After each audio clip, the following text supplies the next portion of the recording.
Hello student, good morning, अस्सलाम वालेकुम। Class 9 subject social science और आज 28 जुलाई 2021 और इकाई नंबर 3 नागरिक शास्त्र। इसमें है चुनावी राजनीति। चुनावी राजनीति का लास्ट टॉपिक है स्वतंत्र चुनाव आयोग।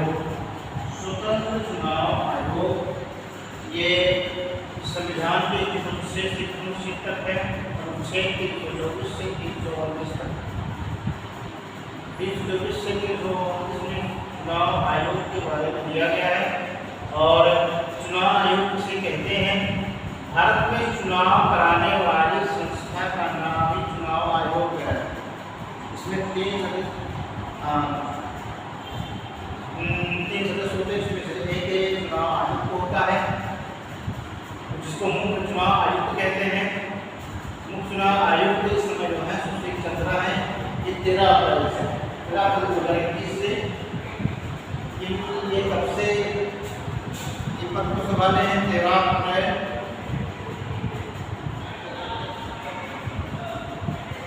2021 से संभाले हुए हैं। और उसके लिए इसके बारे में बता दें,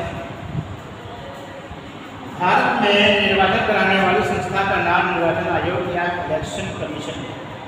इलेक्शन कमीशन या चुनाव आयोग। आयोग का सबसे बड़ा पदाधिकारी मुख्य निर्वाचन आयुक्त होता है।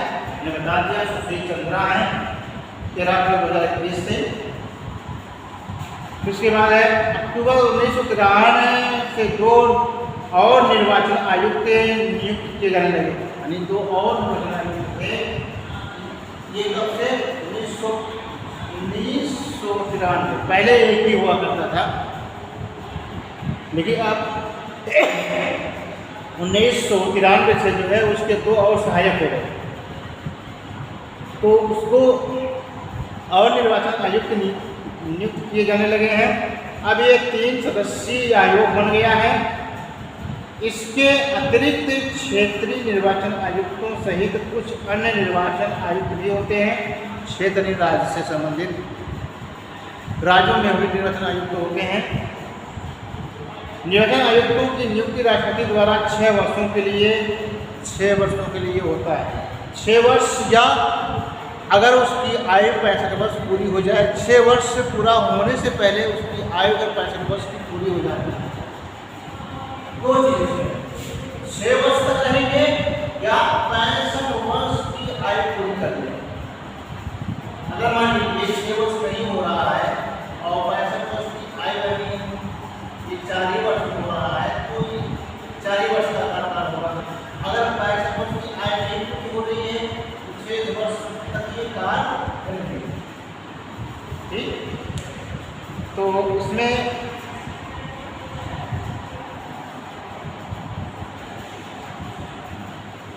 इससे क्षेत्रीय निर्वाचन आयुक्तों सहित कुछ अन्य, तो निर्वाचन आयुक्तों की नियुक्ति राष्ट्रपति द्वारा 6 वर्षों के लिए किया जाता है। फिर है मुख्य निर्वाचन आयुक्त को उसके पद से नहीं हटाया जा सकता, किंतु कुछ विशेष परिस्थितियों में सर्वोच्च न्यायालय के न्यायाधीशों को हटाने वाली प्रक्रिया के द्वारा मुख्य निर्वाचन आयुक्त को हटाया जा सकता है। यानी महाभियोग चला करके जो महाभियोग की प्रक्रिया है वही चला करके उनको हटाया जा सकता है। यानी अगर उसमें पक्षपात पूर्वक अगर निर्वाचन कराने का दोषी पाया गया तो उनको उस पद से हटाया जा सकता है। फिर उसके बाद जो है सन 1950 में सुकुमार सेन भारत के प्रथम निर्वाचन आयुक्त थे। प्रथम निर्वाचन आयुक्त कौन थे? प्रथम निर्वाचन आयुक्त सुकुमार सेन थे। ये भारत के प्रथम आयुक्त थे। कब थे?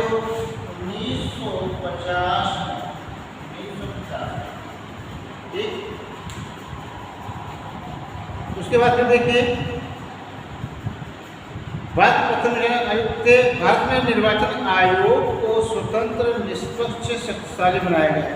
यानी जब किसी भी राज्य में या पूरे भारत में चुनाव होता है तो उस समय हमारे किसी राज्य में चुनाव होता है तो उस समय राज्य सरकार में मैं कहने का मतलब है कि पावर नहीं रह जाता है, बल्कि सारा पावर जो है वहाँ पर चुनाव आयोग का आ जाता है। अगर पूरे भारत में चुनाव है, प्रधानमंत्री का चुनाव है, तो चुनाव आयोग का जो अधिकार पूरे भारत में आ जाता है। उस समय की जो सरकार होती है उसका अपना अधिकार पावर नहीं होता। न्यायपालिका की तरह ही निर्वाचन आयोग को भी एक स्वतंत्र एवं निष्पक्ष संस्था बनाया गया है। यद्यपि निर्वाचन आयुक्त की नियुक्ति राष्ट्रपति द्वारा ही की जाती है किंतु वह राष्ट्रपति या संघीय कार्यपालिका के प्रति उत्तरदायी नहीं होता। किंतु वह राष्ट्रपति या संघीय कार्यपालिका के प्रति उत्तरदायी नहीं होता। निर्वाचन आयोग किसी भी प्रकार के से सरकार के दबाव में कार्य नहीं करता। एवं साथ ही चुनाव संबंधी सरकार के किसी सुझाव को भी मानने के लिए विवश नहीं है। अगर सरकार कोई सलाह देती है चुनाव से संबंधित तो उसको मानने के लिए जो है चुनाव आयोग विवश नहीं है, यानी उसको जबरदस्ती मनवा नहीं सकती सरकार। लेकिन ये निष्पक्ष तरह से अगर उसका चुनाव हो जाए तो निष्पक्ष तरह से काम करती है। निर्वाचन आयोग के मुख्य अधिकारों एवं कार्यों का वर्णन निम्नलिखित प्रकाश किया जाता है। संसद, राज्य विधानमंडलों, राष्ट्रपति तथा उपराष्ट्रपति के निर्वाचन के लिए मतदाताओं को सूची तैयार करना। क्या करना? इसी क्या कहा? संसद, राज्य विधानमंडलों, राष्ट्रपति तथा उपराष्ट्रपति के निर्वाचन के लिए मतदाताओं की सूची तैयार करना। ये निर्वाचन आयोग, चुनाव आयोग का काम है। विभिन्न चुनाव और उपचुनाव का पर्यवेक्षण करना। विभिन्न चुनाव, चाहे वो आम चुनाव हो चाहे उपचुनाव हो, उसका पहले क्या करना? पर्यवेक्षण करना, उसका निरीक्षण करना, तब उसके बाद जो है चुनाव की अधिसूचना जारी करना। चुनाव क्षेत्रों का परिसीमन करना। चुनाव क्षेत्रों का परिसीमन यानी कौन सा क्षेत्र में को बढ़ाना है, घटाना है, ठीक है, उसका परिसीमन कौन करेगा? चुनाव आयोग करेगा। निर्वाचन कार्यक्रम जैसे नामांकन की तिथि, नामांकन वापस लेने की तिथि, तो मतदान की तिथि आदि निश्चित करना। निर्वाचन कार्यक्रम जैसे नामांकन की तिथि, नामांकन वापस लेने की तिथि और मतदान की तिथि हमने पढ़ा दिया इसके बारे में। ये कौन करेगा? सभी चुनाव आयोग करेगा। मतदान के लिए नियमों का निर्माण करना और चुनाव निष्पक्ष और पारदर्शी हो और सही तरीके से हो, इसके लिए नियम कौन बनाता है? चुनाव आयोग बनाता है। आवश्यक संख्या में मतदान केंद्रों की स्थापना करना, पर्याप्त संख्या में मतदान अधिकारियों की नियुक्ति करना एवं मतदान के परिणामों की घोषणा करना, ये सब कौन करता है? चुनाव आयोग करता है। राजनीतिक दल उम्मीदवारों एवं मतदाताओं के लिए एक आचार संहिता तैयार करना। राजनीतिक दल उम्मीदवारों एवं मतदाताओं के लिए एक आचार संहिता तैयार करना, यानी जब अधिसूचना जारी हो जाती है, इलेक्शन के लिए जब अधिसूचना जारी हो जाती है तो उसी दिन से आचार संहिता लागू हो जाती है। आचार संहिता, ये चुनाव आयोग कुछ कानून बनाते हैं, उस कानून के दायरे में राजनीतिक दल और उम्मीदवार क्या है? अपना चुनाव का प्रचार करते हैं। अगर उससे खिलाफ है तो ये चुनाव प्रचार को रोक लगा सकती है, यहाँ तक कि उनको चुनाव लड़ने से बाहर भी कर सकती है। फिर नंबर 7, चुनाव व्यय की सीमा निर्धारित करना। हाँ, चुनाव में कितना खर्च करेंगे उसकी सीमाएं कौन तय करेगा? उसकी हद कौन तय करेगा? ये चुनाव आयोग करेगा। तथा उम्मीदवारों द्वारा प्रस्तुत चुनाव व्यय लेखा का निरीक्षण करना। लेकिन अब आप खुद देख लीजिए, मान लीजिए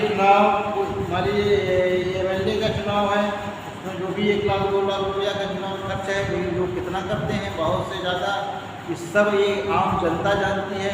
इनका क्या जो है ये चुनाव आयोग को नहीं दिखाई देता है, लेकिन उसके पास कोई सबूत नहीं है, इसलिए वो कार्रवाई नहीं कर सकती है। अपने राजनीतिक दलों को राष्ट्रीय तथा राज्य स्तरीय रूप में मान्यता देना एवं उनके लिए चुनाव चिन्ह निर्धारित करना। फिर इसके बाद चुनाव चिन्ह कौन निर्धारित करता है? यही चुनाव आयोग। अपनी नीतियों कार्यक्रमों को समुचित प्रचार के लिए राजनीतिक दलों द्वारा रेडियो टेलीविज़न के प्रयोग का समय निर्धारित करना, विभिन्न चुनाव चिन्हों की एक सूची प्रसारित करना जो निर्दलीय उम्मीदवारों को आवंटित किया जाता है।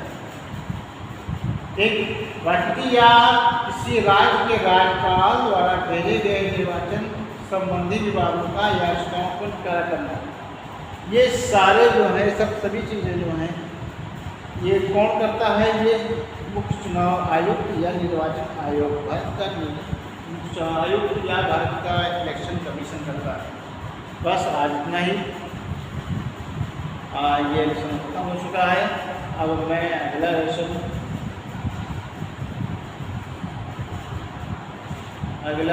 पढ़ाऊँगा। ठीक,